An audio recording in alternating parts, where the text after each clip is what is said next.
गांव में बबलू नाम का एक लड़का रहता था। बबलू अनाथ था। वो गांव वालों की भैंस, गाय, बकरियां चराता था। बदले में गांव वाले बबलू को तीज त्योहार पर घर बुलाकर खाने को मिठाई वगैरह दे दिया करते थे। बबलू मिठाई खाकर खुश रहता और जानवरों को चलाते हुए जंगल में बैठा बांसुरी बजाता रहता था। एक दिन गांव में वसंत पंचमी का उत्सव था। उस दिन बबलू को ढेर सारी मिठाइयां मिली।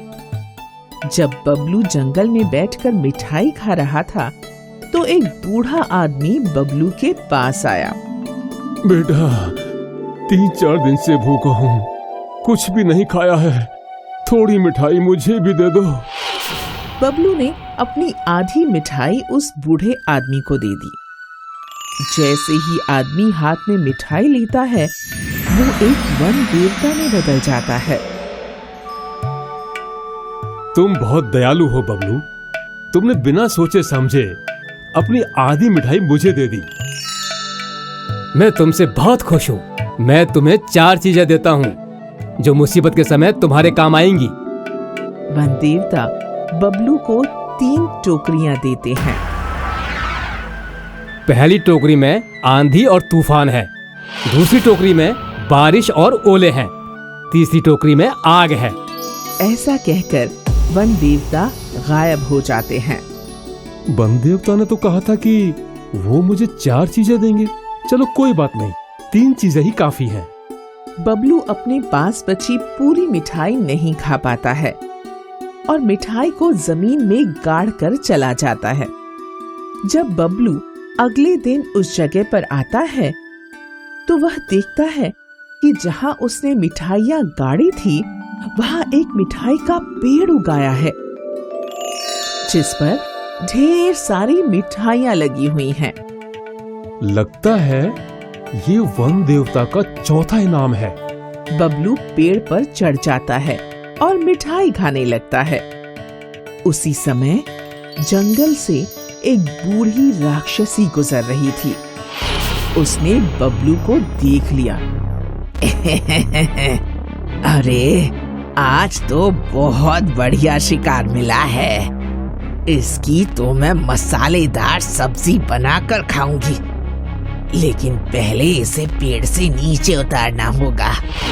बूढ़ी राक्षसी एक सुंदर औरत का रूप धारण करके मिठाई के पेड़ के पास जाती है और बबलू से कहती है, अरे बबलू बेटा, पेड़ पर इतनी मिठाई लगी हुई है, अगर तू थोड़ी मिठाई तोड़कर मुझे भी दे देता तो मैं भी खा लेती। मैं मिठाई नीचे फेंक देता हूँ, तुम खा लेना। अरे बेटा, अगर तू मिठाई तोड़कर नीचे फेंकेगा तो मिठाई गंदी हो जाएगी। तो तुम अपना आंचल फैला लो, मैं उसमें फेंक देता हूँ। बेटा, मेरा आंचल गंदा हो जाएगा, उसमें से महक आने लगेगी, तो थोड़ी मिठाई मुझे नीचे उतर कर दे दे। बबलू बूढ़ी राक्षसी के छल कपट को नहीं समझ पाता। जैसे ही वो पेड़ से नीचे उतरता है, बूढ़ी राक्षसी अपने असली रूप में आ जाती है और बबलू को एक बोरे में बंद कर लेती है। वो बबलू को बोरे में बंद करके अपने घर ले जाती है। सुन चंदा, इस बोरी में मैं शिकार पकड़ कर लाई हूँ। इसको पहले बांध दे, फिर इसका सिर काट दे और इसकी सब्जी बना लेना, खूब मसाले डालकर। मैं अभी नहा कर आती हूँ। बूढ़ी राक्षसी नहाने चली जाती है। लड़की जब बोरा खोलती है तो वो देखती है कि उसमें बबलू नाम का एक सुंदर लड़का है। लड़की को बबलू के ऊपर दया आ जाती है।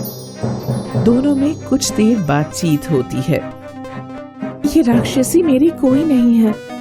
कई साल पहले ये गांव से मेरी माँ को पकड़ कर लाई थी। मैं उस समय अपनी माँ के पेट में थी, वहीं पर मेरा जन्म हुआ। राक्षसी मेरी माँ को खा गई और इसने मुझे अपना गुलाम बना लिया। ये मुझसे अपने घर के सारे काम करवाती है। बबलू और चंदा मिलकर राक्षसी के घर से भाग जाते हैं। जब राक्षसी नहाकर लौटती है तो देखती है कि चंदा और वो लड़का दोनों गायब हैं। लगता है दोनों मिलकर भाग गए। राक्षसी उनके पीछे पीछे जाती। चंदा पीछे मुड़कर देखती है, राक्षसी तो हमारे पीछे आ रही है, अब क्या करें? तभी बबलू को वन देवता की दी गई 3 टोकरियां ध्यान आती हैं। तुम चिंता मत करो, मैं अभी इस राक्षसी को भगाता हूँ। बबलू सबसे पहले आंधी और तूफान की टोकरी खोलता है, लेकिन तेज आंधी और तूफान के बीच भी राक्षसी हार नहीं मानती। वो उन दोनों का पीछा करती रहती है। लगता है ये ऐसे नहीं मानेगी। फिर बबलू बरसात और ओले की टोकरी खोलता है। राक्षसी घायल हो जाती है, लेकिन फिर भी पीछा करना नहीं छोड़ती। बबलू और चंदा भागते भागते गांव पहुंच जाते हैं। गांव वाले उनके पास आते हैं और उनसे पूछते हैं, क्या हुआ बच्चों, क्यों भाग रहे हो? बूढ़ी राक्षसी हमें मारने के लिए हमारा पीछा कर रही है। अरे हम सब भी राक्षसी के आतंक से बहुत परेशान हैं। चंदा, अब मजबूरी में हमें इस राक्षसी को मारना ही पड़ेगा। गांव वाले भी इससे परेशान हैं और अगर हम इसे नहीं मारते हैं तो ये हमें मार डालेगी। फिर बबलू अंत में आग की टोकरी खोल देता है। बूढ़ी राक्षसी जलकर मर जाती है। तभी गांव के मुखिया भी वहां पहुंचते हैं। बच्चों, तुमने बहुत अच्छा काम किया है। गांव वालों को बूढ़ी राक्षसी से मुक्त करा दिया। वो अक्सर हमारे जानवर खा जाया करती थी। इनाम के रूप में मैं तुम्हें एक घर दे रहा हूँ। गांव वाले बबलू और चंदा की शादी करा देते हैं। फिर बबलू और चंदा घर बसाकर खुशी खुशी रहने लगते हैं।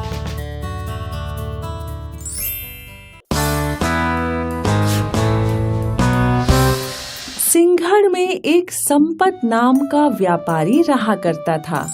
संपत सिंघड़ में बनने वाली चीजें जैसे घड़े, मूर्तियां और लकड़ी के सामान को खरीदकर दूर देवगढ़ के बाजार में बेचा करता था। देवगढ़ का बाजार संपत को अच्छा मुनाफा ही दिलवाता था। एक बार बसंत के मौसम में संपत लकड़ियों का सामान लेकर सिंघड़ से निकला और वो जंगल के रास्ते से गुजर ही रहा था कि उसकी नजर एक बहुत ही खूबसूरत फूलों वाले पेड़ पर पड़ी। वो पेड़ बहुत बड़ा था और उस पेड़ के पीछे सूरज की किरणें इतनी चमचमा रही थी कि मानो वो पेड़ कोई दिव्य पेड़ हो। ये पेड़ जरूर कोई दिव्य पेड़ है। संपत ने पेड़ को छूकर प्रणाम किया और कहा, हे दिव्य पेड़, मैं तुमसे मन्नत मांगता हूँ कि अगर इस बार मुझे अच्छा मुनाफा हुआ तो मैं तुम्हारे लिए देवगढ़ की मशहूर जलेबियां लाऊंगा। फिर संपत वापस बैलगाड़ी में बैठ गया और वो देवगढ़ की ओर चलने लगा। रास्ते में वो सोचने लगा कि मैंने जो सामान खरीदा है वो कुल 100 रुपए का है और अगर मैं इसे 150 रुपए में बेच सकूं तो मेरा बहुत मुनाफा होगा। ये सब सोच संपत देवगढ़ पहुंच गया और वो एक व्यापारी के पास गया। क्या संपत भाई, आज क्या लाए हो? आज तो मैं लकड़ी का सामान लाया हूँ। बहुत बढ़िया संपत भाई, सामान तो शानदार है। क्या कीमत लोगे सब सामान की, बताओ। भाई मैं क्या बताऊं, अब आप ही बताइए आप कितना देना चाहेंगे। व्यापारी ने चीजों का निरीक्षण किया। मेरे हिसाब से 200 रुपए सही दाम है इनका। 200 रुपए सुन के संपत तो फूले ही न समाया। उसने वो सौदा कर लिया और उसे 100 रुपए के सामान के 200 रुपए मिले। और जैसा संपत ने मन्नत मांगी थी, उसने देवगढ़ के मशहूर हलवाई से जलेबियां ले ली। वापसी के समय संपत एक बार फिर उस दिव्य पेड़ के पास रुका और उसने अपना चढ़ावा उस पेड़ के पास ही रख दिया। दुगना मुनाफा कमाकर संपत बहुत खुश था और अब से हर बार देवगढ़ जाने से पहले वो उस दिव्य पेड़ के पास रुककर मन्नत मांगा करता था। और जब वो अच्छा सौदा करके लौटता तो वो उस पेड़ को कुछ ना कुछ चढ़ावा भी चढ़ाया करता था। ये सिलसिला कई महीनों तक चलता रहा। इस बार संपत मन्नत पूरी करने के लिए लड्डू लाया और उसने वो लड्डू दिव्य पेड़ के पास रख दिए और वो प्रणाम करके लौट ही रहा था कि उस दिव्य पेड़ की आत्मा ने उसे पुकारा, संपत, संपत, संपत।